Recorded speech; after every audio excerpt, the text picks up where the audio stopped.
28 साल पहले शेतकरी कामगार पक्ष के माध्यम से प्रकल्प बाधितों की ऐतिहासिक जंग शुरू हुई, जिसका नेतृत्व शेका पक्ष के तत्कालीन नेता दिबा पाटिल कर रहे थे। इस आंदोलन के दौरान 1984 में 5 किसान शहीद हुए, मगर शेका पक्ष की ताकत के आगे सरकार को झुकना पड़ा और 12.5% का तत्व स्थापित किया गया। मगर 12.5% के प्लॉट के आवंटन की प्रतीक्षा आज भी प्रकल्प बाधित किसान कर रहे हैं। हालांकि 27 मार्च 2012 को शेका पक्ष ने सरकार पर अंतिम प्रहार करने हेतु 50,000 प्रकल्प बाधित किसानों का मोर्चा निकाला, जिसे अन्य राजनीतिक दलों का भी समर्थन मिला।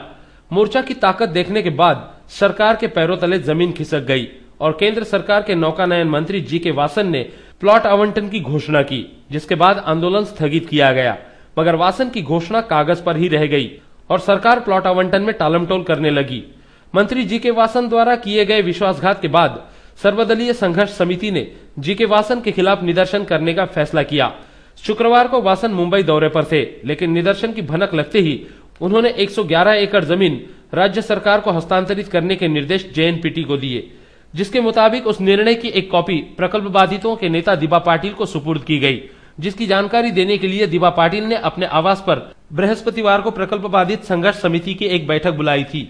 इस बैठक के लिए विधायक विवेक पाटिल, पूर्व नगराध्यक्ष जे.एम. म्हात्रे, जेएनपीटी के trustee comrade Bhushan Patil, RDC bank के संचालक चंद्रशेखर घरत, सामाजिक कार्यकर्ता गोपाल पाटिल आदि सहित प्रकल्प बाधित संघर्ष समिति के पदाधिकारी उपस्थित थे।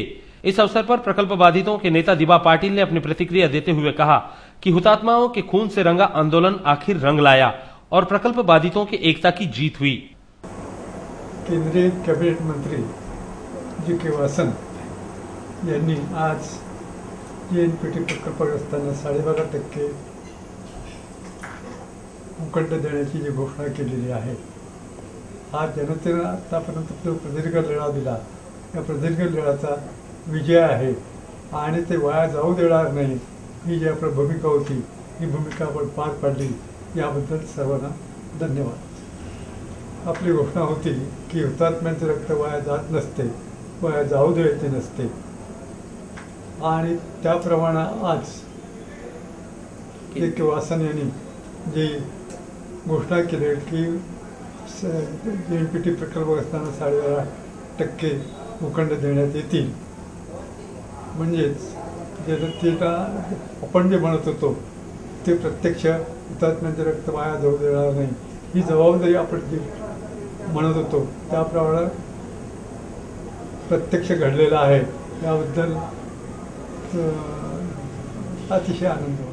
वहीं जेएनपीटी के ट्रस्टी कॉमरेड भूषण पाटिल ने भी आंदोलन की यशस्विता का श्रेय दिबा पाटिल और प्रकल्प बाधितों की एकता को दिया। मंत्रालयानं कॅबिनेट कमिटीनं आज जेएनपीटी प्रकल्पग्रस्तांना 111 हेक्टर जमीन देण्याच्या प्रस्तावाला मंजुरी दिलेली आहे।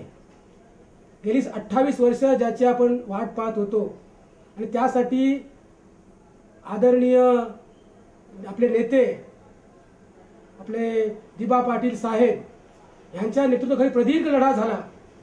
गेल्या 2-3 वर्षामध्ये प्रचंड लढाया झाल्या। संपूर्ण प्रकल्पग्रस्त सर्व पक्षांच्या झेंड्याखाली एकत्र आले आणि त्यांनी हे यश मिळवलेलं आहे।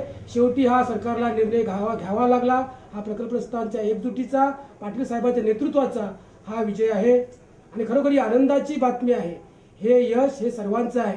विशेषतः ज्या कारणासाठी हुतात्मे झाले, आपलं म्हणणं होतं खरी हुतात्म्यांचं स्वप्न आणि रक्त सांडलं ते कधी त्याचं फळ मिळेल, ज्यावेळी ही जी मुख्य मागणी त्या लढ्यामध्ये चौऱ्याऐंशी मान्य झाली, ती आज खऱ्या अर्थानं तो मुख्य अडथळा दूर झालेला आहे आणि हा अप्रुव्हल ही जी मंजुरी मिळालेली आहे, हे फार आनंदाची गोष्ट आहे।